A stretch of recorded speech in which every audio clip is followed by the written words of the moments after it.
It's the day after I posted the video, and I didn't show it after this, but it was having an issue where it would run for a bit, then it would stumble and die once it got a bit warm. It was doing that a couple times here. I've been out fiddling with it for like the past 20-30 minutes. I ran the codes, it's got nothing there. It did start back up the first time I tried it, once I came back here today. Yeah, it's a bit choppy. I drove it around this parking lot here for a bit. Probably gonna have to pull the idle air control valve off, clean that, clean the throttle body. That should hopefully help it run a bit better. But that'll have to be for another day because ain't got time for it now. Either way though, it is still running relatively well. It's holding an idle. The alternator is charging. Well, there's nothing to charge, but you get the idea. Now that I know it runs, it'll actually be worth buying a battery for this thing, I guess. I think it might actually be worth it. I already said the brake light switch is stuck on. Definitely gonna have to look into that. Our steering works, at least. Let me see. Horn works. That passenger window goes up and down very slowly. Sunroof works nice and quick though. Dome light works.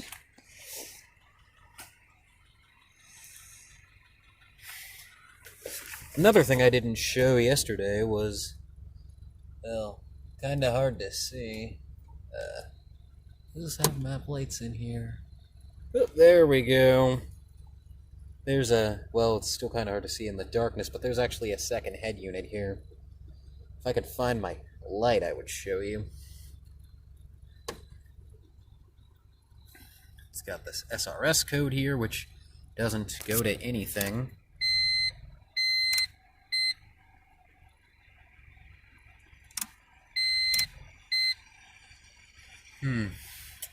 It also seems to act up whenever I turn the headlights on or any sort of electrical load.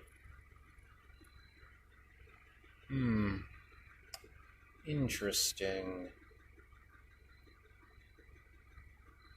I am sorry for the lack of lighting in here. Doesn't seem to stress it with this.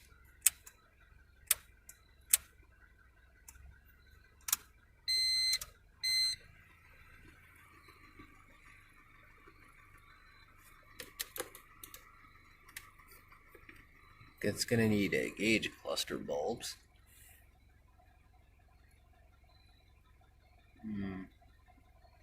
I don't know. Another update on the Civic. I dragged it over to a car wash. You can see because, you know, the glass, you can actually see out of it now, which is pretty nice. Just threw a plate off of something else on so that I could drive it over to the car wash. I'm still waiting on the salvage title so I can get the inspection scheduled. But, yeah.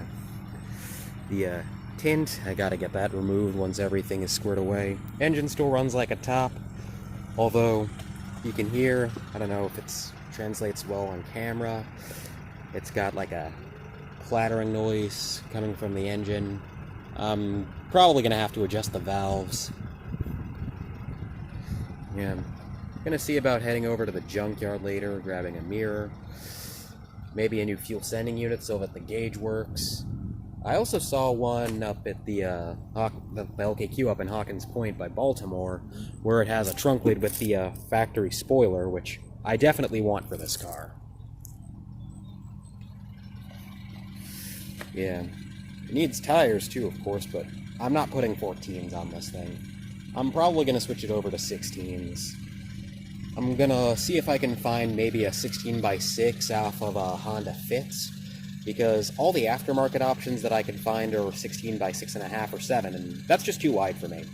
I want to keep this looking relatively OEM, and I want to keep it light.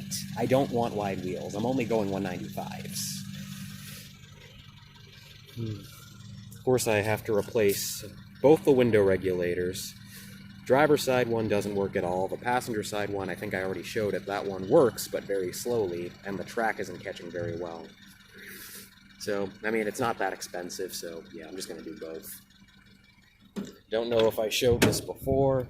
So, the seat belts, that's also a bit iffy, but I'll worry it. Well, probably just needs to be cleaned. Yeah, it's retracting. Gotta work on my camera work here. You can tell that I'm new at this. That might need a bit of help. I'd have to replace them. But that's for later. Yep, these shifter bushings are gone. I'm gonna replace those with polyurethane ones. I didn't get it very well on camera before. This is the abomination they put in. This has to go. I might just put the factory cassette thing back here, wire that up, and just put an aftermarket head unit up here. I'm sorry, but I know a lot of guys like seeing factory head units, but it doesn't mean shit if I can't play my tunes. And down here, it's not practical. The whole point is practicality. Maybe if someone makes like a conversion where I can retrofit these with Bluetooth or something, and maybe a better amplifier, that'd be one thing. But unless I can find that, it has to go. Let's see the passenger window. Yeah, it's slow as hell. Sunroof still works like a champ, though.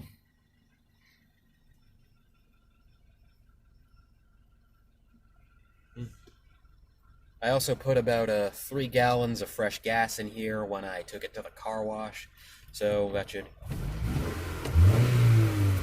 help dilute whatever nasty stuff is in the tank, all the old varnished gas. Also, another thing I noticed, I took it on the highway for the first time today. The tach, while it does work, it gets a bit screwy above 4,000, 5,000 RPM, you know, when VTEC engages.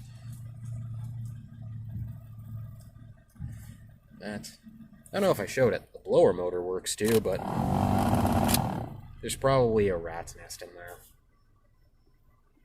I'm gonna have to pull. Well, I'm gonna have to gut this whole interior and clean it all.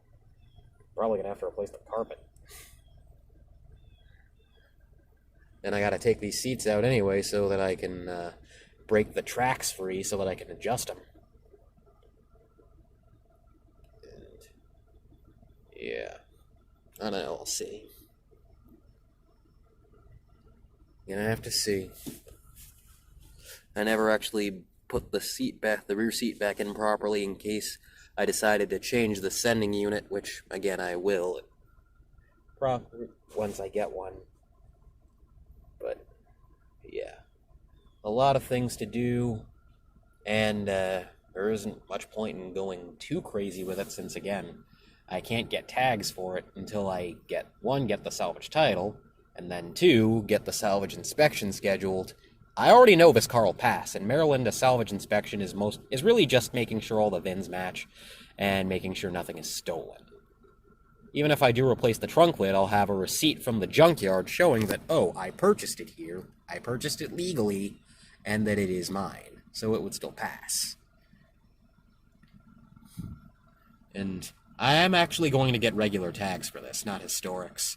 I want it to be a daily, and while I could daily it on historics, since Maryland doesn't really care that much about it, it's one of those things where it's better just not to risk it.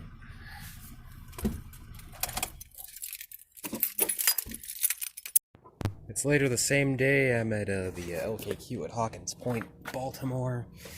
I'm gonna grab one of these donut spares so that I can have some trunk space left. I was able to get a hold of a mirror, same color too. I'm also gonna pull the sending unit out of this one and see what condition it's in. I might just take that little cubby hole out of this one and throw it where the radio is, because again, I'm taking that fucking abomination that's in my car out. That cannot stay there. It's the next day again. I've been letting the engine run for about 10-15 minutes. You can hear the little bit of clattering. Installed that mirror that I got from the junkyard yesterday. I already tested it. It works. I didn't have an 8mm wrench to tighten these down properly, so I just had to make do with an adjustable wrench since I'm too lazy to take the door panel off for now. I'll do that when I replace the regulators. Although the window's actually working a bit better now. I don't know, maybe the fact that the track is being used will get it a bit better. You can see a bit of play in this, but it's not going to fall off. That's what's important. I got at least the top one snugged up pretty good. So the brake light switch is acting up again. There's like a hole in it right where the actual toggle switch on the switch assembly goes, and I need to find a way to plug it up because it keeps doing this. I'll worry about that in a bit. See all that cheap bubble tint that I'm gonna have to get removed once I get the tags for it. Also, since I've been driving it around a bit, I'm actually gonna have to plug my scanner back in and run the codes. I did this a few weeks ago, like shortly after I got the car, but it wasn't running long enough to get any data, especially since now that the battery has continuously been connected. The other thing I'm going to be doing, well, I'm going to be doing a couple things. I also got this sending unit when I was at the junkyard. No idea if it's good, but the car that it came off of looked relatively clean. So, there aren't any new ones available, so this is the best I can do. Also, I'm going to be doing an oil change. Got the good stuff, since I'm not at the dealership and I can't exactly get it there until I get, well, proper tags for it. And Lord knows when that's going to be. And a new spare tire as well, like I said, so that I can get a level trunk floor. There's a bunch of shit in here right now, but I'm going to have to clean.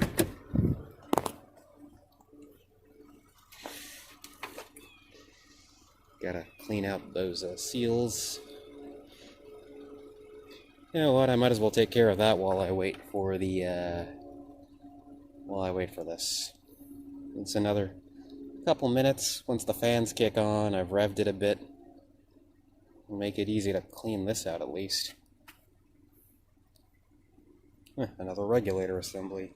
Didn't notice that.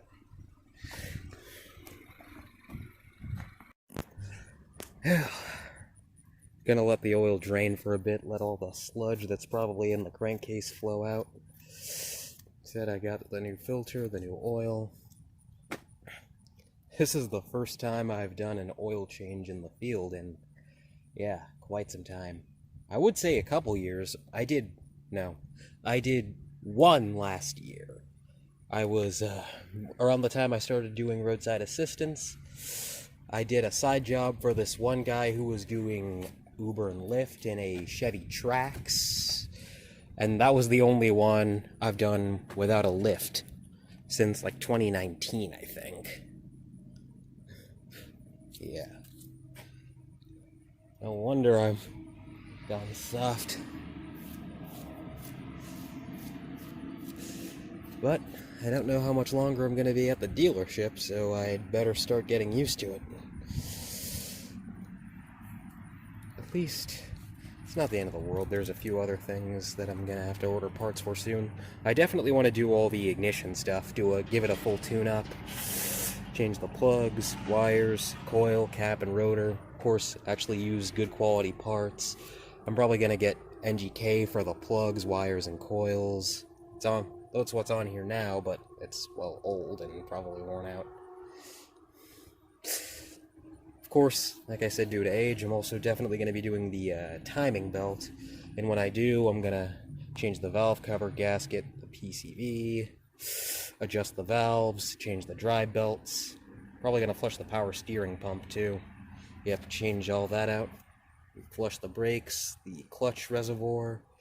Of course, the coolant is going to be drained with the timing belt, since part of the kit is the water pump. Really, you'd have to be stupid not to change it at the same time, just since it's right there. And so yeah, that will be all the fluids. Oh yeah, also getting a new fuel filter. They already showed the air filter is still good, but beyond that, everything will be new.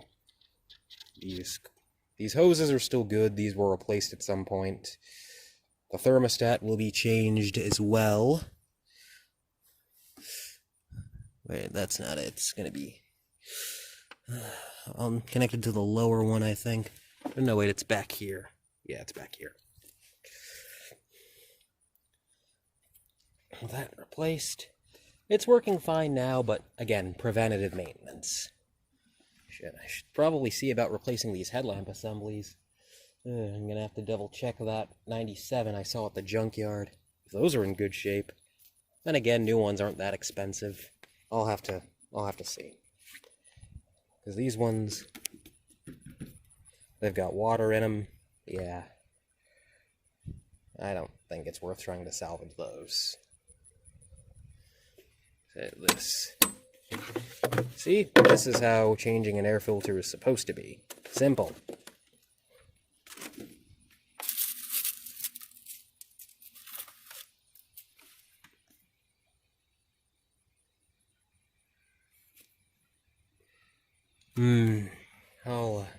I'll get this with a vacuum later on.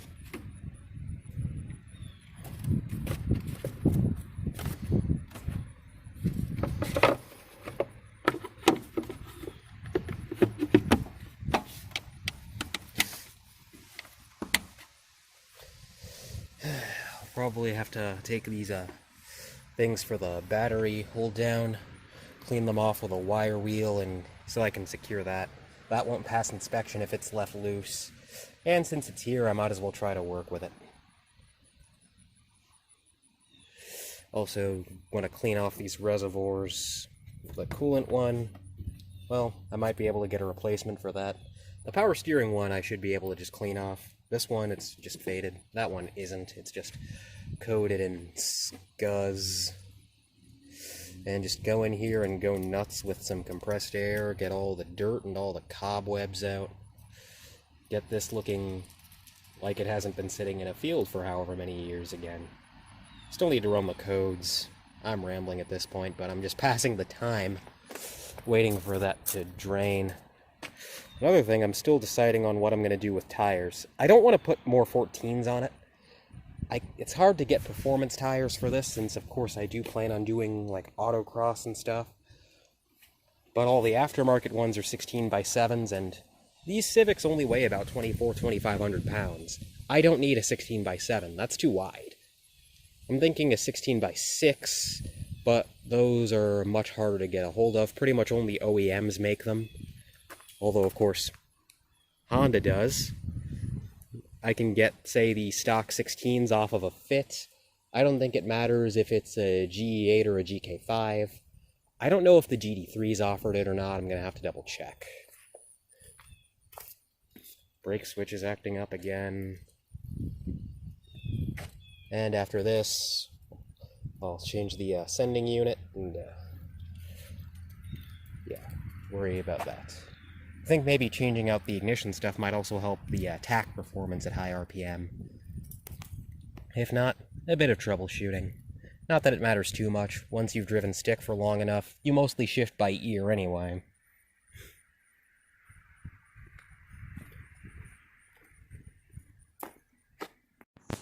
Back. The oil level is...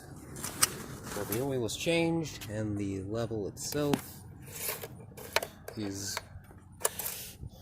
pretty much right on the money. About 3.5 quarts without a filter with a filter change, which I don't see any reason not to. Even with oil being more expensive. Granted, I went extremely high-end with my stuff. Yeah, the Pennzoil Platinum High Mileage Full Synthetic, some of the best oil you can buy. Mobil One Extended Performance, one of the best aftermarket filters you can buy. Normally I would buy a Honda one, but especially since I work at a Honda dealership and I get them for like half price or whatever, but the dealership is closed today and I didn't buy what I have, so I gotta make do with what I can get a hold of. And when it comes to something like oil, I refuse to cheap out. Don't have a filter, so I just cut open a spare water bottle I had lying around. You know, it works. All that's left is to test fire.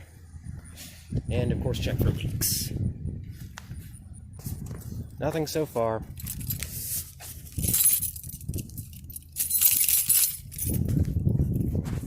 Don't want to leave my lanyard dangling there with all the scuzz and filth that's still inside this thing. There's also this maintenance reset jigamahoozit, which I don't even know if that works. Doesn't really matter since I do it by mileage anyway.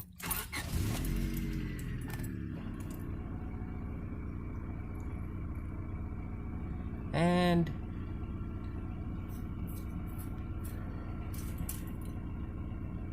let it run for a bit.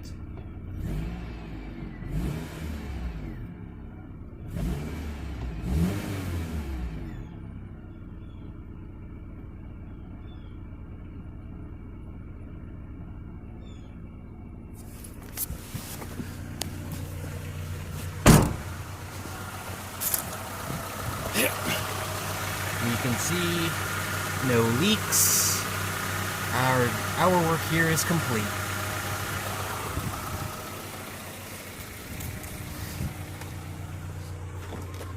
Well, I'm gonna roll it off of here real quick.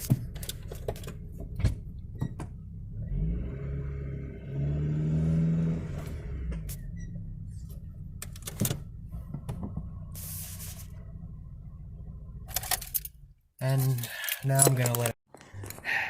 Camera's messing with me again, but as I was trying to say, I was rolling it off the ramps, and what you want to do after you shut it off is let it sit for about 30 seconds, and then double check it again now that it's back on level ground.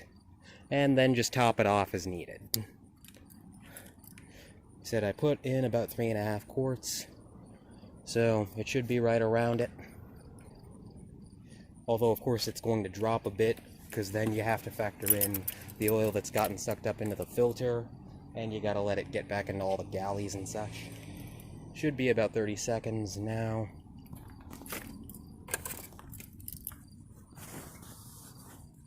Always wipe it on the first pass. That's never going to be accurate.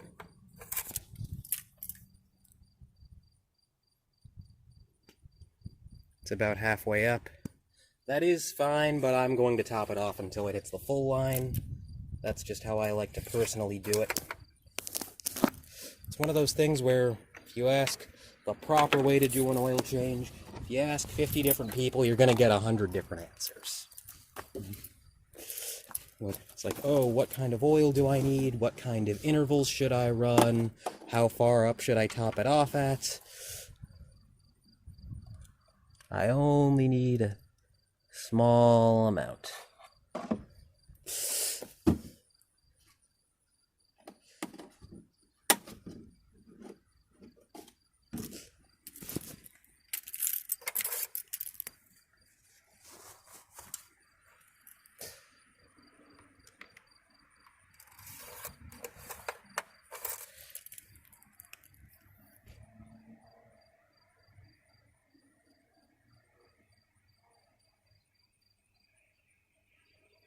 A bit more is going to be needed, but you get the idea.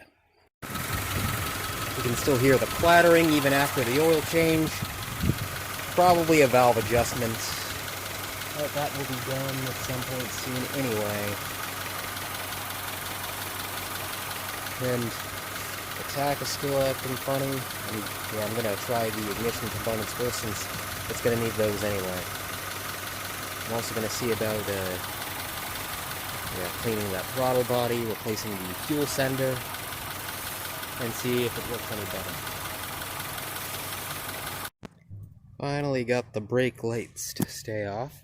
I'm going to have to do some fine-tuning to plug up that hole, but overall I think I'm making some pretty decent progress. I did lock this right. I did not.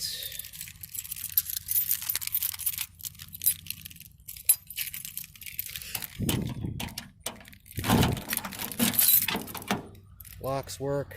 I'm gonna have to go around each of the doors with some lube. I'm gonna have to try that on the seat tracks as well once I have the time. Probably got messed up in the car wash yesterday, but I don't give a fuck about that. Nobody listens to the radio anyway.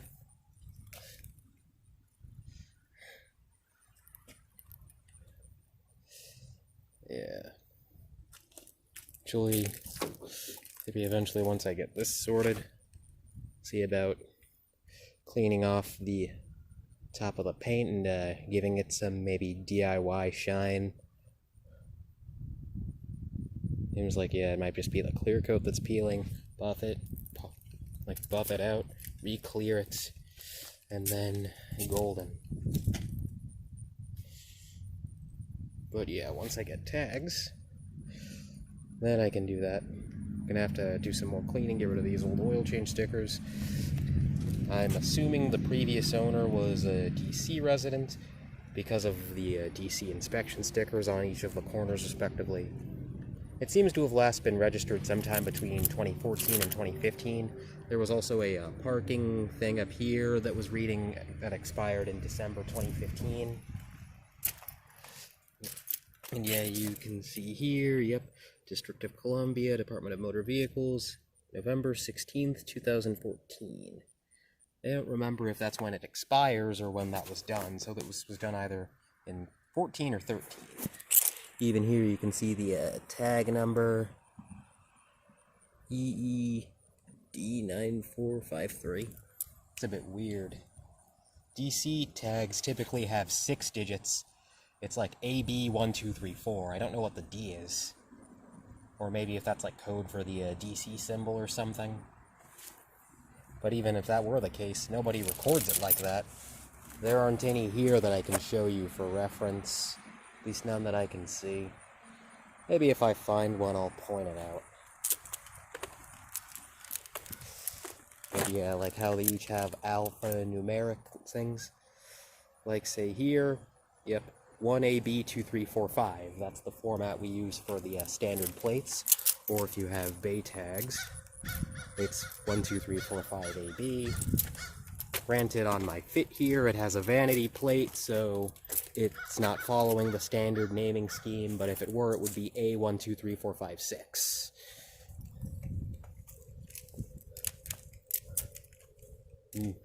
Well, I don't know. Maybe I'll show one later. But, yeah.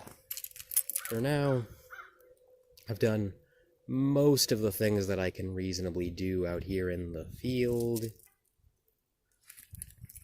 The oil is changed, the brake light switch is no longer stuck on. That's still not leaking. Good. But yeah, mirror's attached, so, and I can actually see out of it, so, you know, it doesn't scream, oh hey, yeah, this thing is, something's up here. You know, might help. But, and maybe later I'll see if I can drag it down to like a self-serve car wash where I can pressure wash it myself. The nearest one is in College Park, and that's like 15-20 minutes away. I definitely don't want to risk doing that without plates.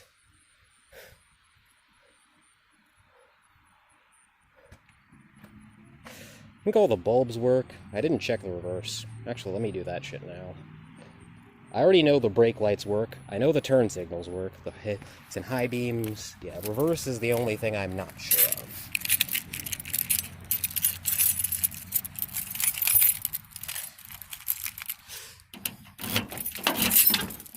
Still has 2 keys because, yeah, the previous owner fiddled with the ignition. I could get another one. I could get them matched, but honestly, I'm too lazy to do that, and this works fine enough.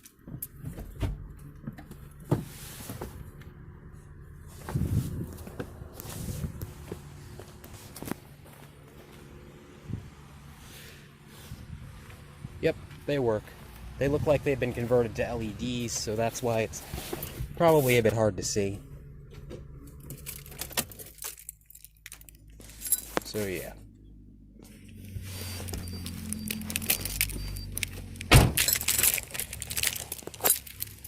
It's definitely ready to roll when it comes to actually, in terms of actually it being there. And now, yeah, it is strapped to my keys. It is definitely ready to pass salvage inspection. And again, it was ready to pass salvage inspection when I bought it before. But I guess they say, you know, that it should be in roadworthy condition. And now, yeah, the mirror, the glass is cleaned off. Well, the only big thing, at least for me, is that the driver window doesn't work.